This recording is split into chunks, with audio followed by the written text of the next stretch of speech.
नमाज पढ़ के यूं दुनिया भागती है, ओहो हो, पता नहीं कौन सी पीछे आग थी जो बुझाई जाएगी। और आज तक लोग मसला पूछ रहे हैं कि जुम्मे की बाद वाली सुन्नतें कितनी होती हैं। मैंने कहा कितने साल हो गए जुम्मा पढ़ते, कितने साल हो गए, अभी तक सुन्नतों का नहीं पता।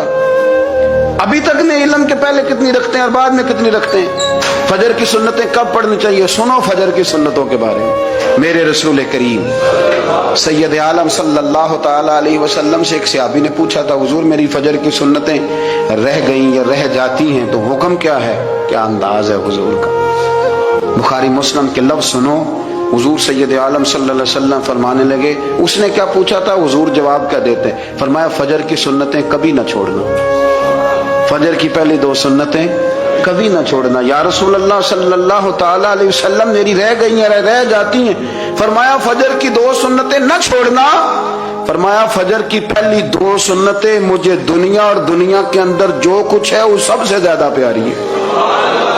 लोगों आओ, मैं तुम्हें वो चीजें पढ़कर सुनाऊं जो तुम्हारे परवरदिगार ने तुम पर हराम कर दी हैं। उनकी निस्बत उसने इस तरह इरशाद फरमाया है कि किसी चीज को अल्लाह का शरीक न बनाना और माँ बाप से बदसलूकी न करना, बल्कि हुस्न सुलूक करते रहना और नादारी के अंदेशे से अपनी औलाद को कत्ल न करना, क्योंकि तुमको और उनको हम ही रिस्क देते हैं। और बेहयाई के काम जाहिर हो या पोशीदा उनके पास न फटकना, और किसी शख्स को जिसके कत्ल को अल्लाह ने हराम कर दिया है कत्ल न करना, मगर जायज तौर पर, यानी जिसका शरीयत हुक्म दे। इन बातों की वो तुम्हें ताकीद करता है ताकि तुम समझो। और यतीम के माल के पास भी न जाना, मगर ऐसे तरीक से कि बहुत ही पसंदीदा हो, यहां तक कि वो जवानी को पहुंच जाए।